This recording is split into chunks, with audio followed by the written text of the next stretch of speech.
You know, when you or a loved one are starting a recovery journey, it can feel overwhelming. There are so many new terms, new processes, it's a lot to take in. So the whole point of this explainer is to give you a clear, simple roadmap, breaking down these first crucial stages into steps that actually make sense. We're here to help you understand the path ahead. So, to get our bearings, let's take a look at our roadmap for today. We're going to start with the two main pillars of treatment.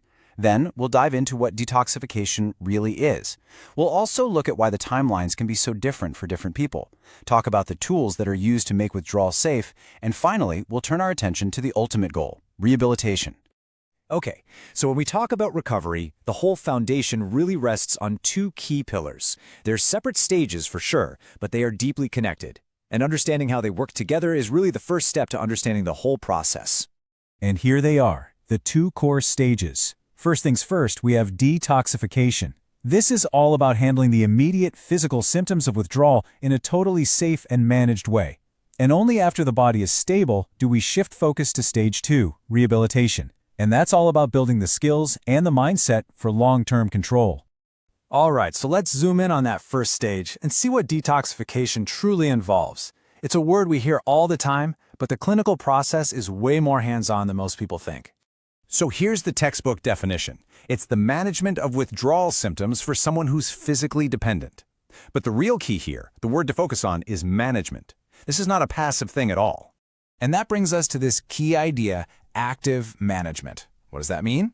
Well, it means this isn't a wait-and-see situation. It means a dedicated care team is right there, 24/7, constantly evaluating, monitoring, and providing support.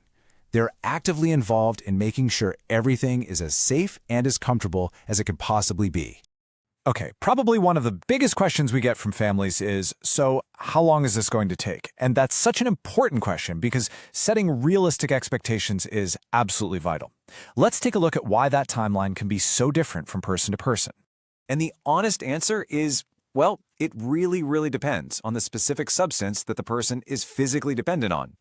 This is a critical piece of information for everyone to get their heads around, because it completely shapes what this first phase of care looks like. And this right here, this shows you just how different those journeys can be. For someone with alcohol dependence, we're typically looking at an acute detox program that lasts about 4 to 5 days. But look at opiate dependence. That's a whole different story. That process is much longer and can last anywhere from 3 weeks up to several months. Understanding this helps everyone prepare for the unique challenges of each path. So, remember we talked about active management? Let's look at what that actually involves, what tools are in the toolbox to make this whole process as safe and comfortable as possible. You might be surprised, but one of the very first things we look at is nutrition. Long-term substance use can really strip the body of key nutrients. That's why providing foundational support, like thiamine, which is just vitamin B1, and other multivitamins is so important. It helps the brain and the body kickstart that physical healing process. Now, on top of that foundational nutritional support, medication can also be a really critical tool. It's important to note, they aren't always used for everyone, but they are an essential option that the team can use if needed to manage specific and sometimes even dangerous symptoms. So what kind of medications are we talking about? Well, here are a few examples, and each one is chosen for a very specific reason. For instance, benzodiazepines are sedatives that might be used to manage severe alcohol withdrawal and, crucially, to prevent seizures. Then you have methadone, which can be part of a plan for opiate dependence, helping to ease withdrawal and reduce cravings.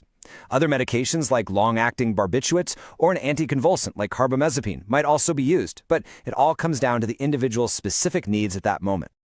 Okay, so once the body is stabilized, once that immediate physical storm has passed, the focus shifts in a really big way. This brings us to that second pillar, the one that's all about building for the future, rehabilitation. So what is rehabilitation really? Well, the key word here is structured. It's all about building a new framework, a new routine. It's a formal program that's designed with one clear goal in mind, giving a person the tools and the strategies they need to build and maintain long-term control. And that structure, that plan, it's not a one-size-fits-all kind of deal. It has to be the right fit for the person. For some, that might be a methadone maintenance program. For others, it could be living in a therapeutic residential community. And for others still, it could be a long-term outpatient treatment plan. It's all about finding the modality that gives someone the best shot at long-term success. So, as we look back at everything we've just covered, from that first step of detox all the way to starting rehab, what's the big takeaway here? What's the most important thing to hold on to?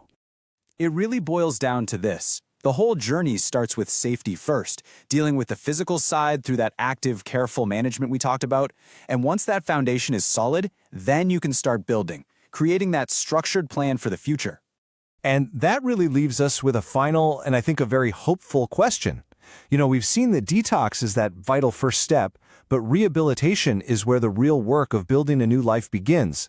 So the question to think about is, what does that path, that day-to-day journey of building a new future, actually look like?